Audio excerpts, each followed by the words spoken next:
안녕하세요. 제이업에서 레저 산업을 담당하고 있는 담당 멘토 김기동입니다.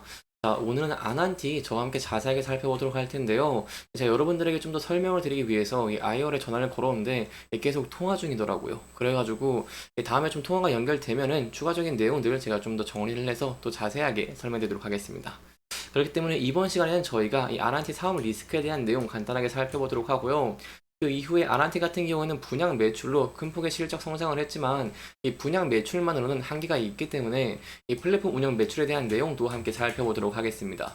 이제 마지막으로 아난티의 차트를 저와 함께 보시면 아난티 같은 경우는 계속해서 이렇게 주가가 하락을 하고 있는 모습을 보여주고 있습니다.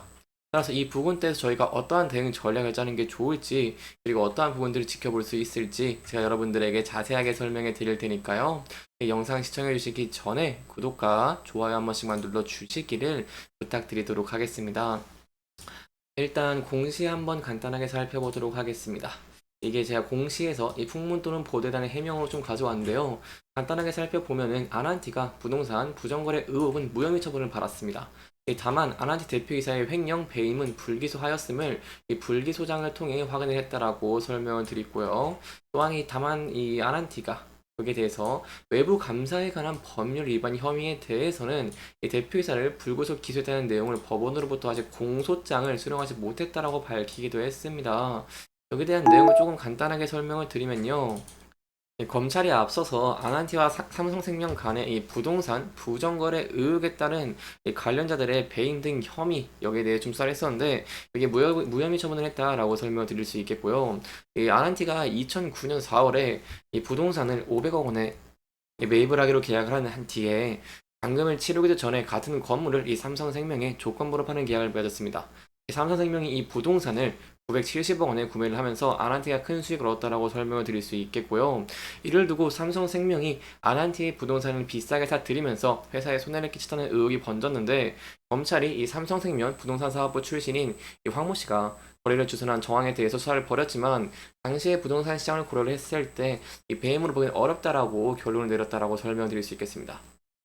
이 공무상 순위에 대한 내용을 제가 좀 물어보려고 좀 전화를 걸었는데 계속 통화 중이어서 제가 다음에 연결되면 또 여러분들에게 자세하게 설명해 드리도록 하겠습니다. 그렇다면 저희가 또 앞으로는 어떠한 부분들을 지켜봐야 될까요? 좀 지켜봐야 되는 포인트들이 있습니다. 어떠한 포인트가 있냐라고 설명을 드릴 수 있냐면 이 매출 구조부터 좀 살펴봐야 됩니다. 이 아난티 굉장히 큰 폭의 실적을 거뒀죠. 2023년에. 다만 아난티의 매출 구조를 저희가 살펴보면은 이 플랫폼 분양, 이 개발 분양과 운영 두 가지로 나뉘어져 있습니다. 그렇기 때문에 두 가지가 좀 저희가 함께 지켜봐야 된다고 설명을 드릴 수 있겠는데요. 이 리조트는 모두 회원제입니다. 이 회원들은 분양권을 구매를 하고 일정 금액을 지불하면 리조트를 이용할 수 있는데 회원권만 약 2억 원에 육박하지만 거의 완판을 기록한 만큼 인기가 좋기 때문에 이렇게 분양적인 측면에서 좋은 실적을 내는 모습을 보여줬죠. 다만 분양 매출은 어느 정도 한계가 있을 수밖에 없습니다. 왜냐하면 매년 리조트를 짓기가 사실상 불가능하다라고 설명을 드릴 수 있겠고요. 이러한 분양권이 다 팔리게 된다고 한다면 추가 수익처가 부족해지기 때문입니다. 그렇기 때문에 아난티는 이 본격적인 마케팅을 통해서 이 플랫폼 운영 부분의 실적을 끌어올리는 모습을 좀 보여주고 있는데 여기에 대한 내용 좀 함께 살펴보도록 하겠습니다. 일단 아난티가 이렇게 판매 관리비와 광고 선전비에 대한 내용도 함께 지켜보시면은 최근에 조금 광고를 좀 많이 하고 있는 모습을 저희가 확인을 할 수가 있습니다. 일단 판매 관리비부터 살펴보면은 이 996억 원을 기록을 하면서 전년 대비 18%가 늘었고요. 특히 이 광고 선전비가 큰 폭으로 늘었다는 점도 저희가 좀 주목해 볼 만하다라고 설명을 드릴 수 있겠습니다. 이 아난티의 광고 선점비 같은 경우에는 2020년에 16억 원, 그리고 22년에 이제 13억 원 수준이었는데 지난해 38억 원을 기록을 하면서 전년 대비 2배 이상 이렇게 증가를 했죠.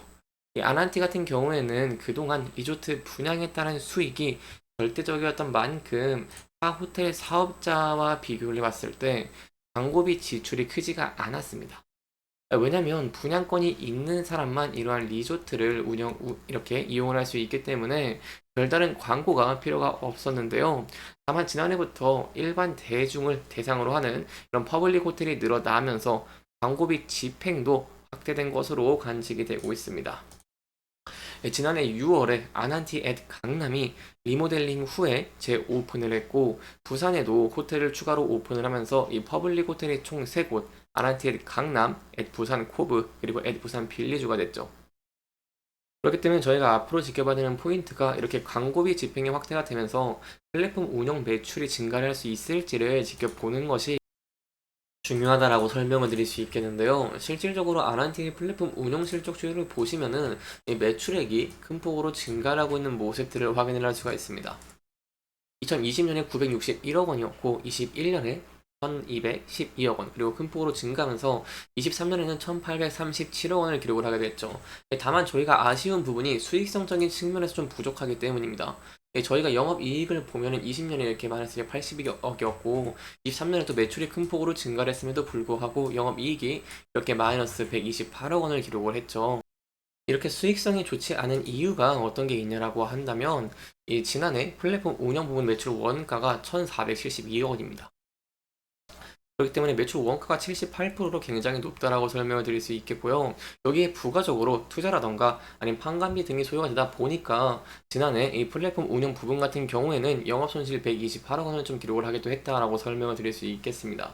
따라서 매출액이 증가하고 있다는 점은 저희가 긍정적으로 볼 수 있지만 수익성이 개선이 되면서 아난티의 실적을 개선할 수 있을지 여기에 대한 내용들은 저희가 함께 지켜보시는 게 중요할 것 같고요.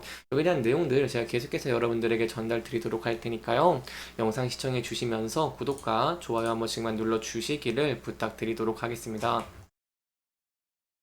이제 마지막으로 저희가 아난티의 차트적인 부분 함께 살펴보도록 하겠습니다. 아난티 최근에 계속 이렇게 전에 지지와 저항을 봤던 라인들을 이탈을 하고 주가가 하락을 하고 있는 모습을 보여주고 있습니다. 기술적 반등도 많이 없는 모습을 보여주고 있고 하락을 하고 있기 때문에 대응 전략이 굉장히 중요할 것 같은데요. 만약 이 부근대에서 주가가 하락을 하는 모습을 보여주게 된다고 한다면 저희가 이 전 저점 부분에서 이 부근대에서 지지를 받을 수 있을지 여부를 함께 지켜보시는 게 굉장히 중요할 것 같고요. 만약 이 부근대를 이탈하고 하락을 하게 된다고 한다면 이 전 저점 부분까지 이렇게 저점 부분까지 열렸다는 부분은 염두에 두시면 좋을 것 같습니다. 다만 저희가 향후에 좀 기대해 보실 만한 포인트가 이렇게 플랫폼 운영 매출이 증가하고 있다는 것이고 수익성이 개선된다던가 아니면 분양 매출이 또 증가를 하면서 호실적을 기록을 한다던가 아니면 앞으로 향후 좀 긍정적인 전망들에 힘을 입어서 주가가 상승을 하는 모습을 보여주게 된다고 한다면 저희가 전에 지지 라인이었던 이 라인대를 돌파할 수 있을지 함께 지켜보시는 게 굉장히 중요할 것 같고요. 또한 중요시 봐야 되는 부분이 있습니다. 바로 그동안 계속해서 장기 이평선인 121선에서 저항을 많이 받은 모습들을 확인을 할 수가 있는데요. 그렇기 때문에 저희가 주가가 반등하고 상승하는 모습을 보여줘야 된다고 한다면 장기 이평선인 121선을 돌파를 하면서 상승을 이어갈 수 있을지에 대한 여부를 함께 지켜보시는 게 중요할 것 같습니다. 이렇게 이번 영상에서는요, 저희가 아난티의 사업 리스크에 대한 내용들, 그리고 저희가 향후 기대해 보실 만한 포인트와 앞으로의 대응 전략까지 살펴보면서 진행을 했고요. 해당 영상은 개인적인 의견이 많이 들어갔기 때문에 투자자분들의 주관적인 생각과 해당 내용을 토대로 현명한 선택을 하시면 좋을 것 같습니다. 이렇게 영상 잘 보셨다면 좋아요와 구독 부탁드리면서 오늘 영상 마무리하도록 하겠습니다. 끝까지 시청해주셔서 감사합니다.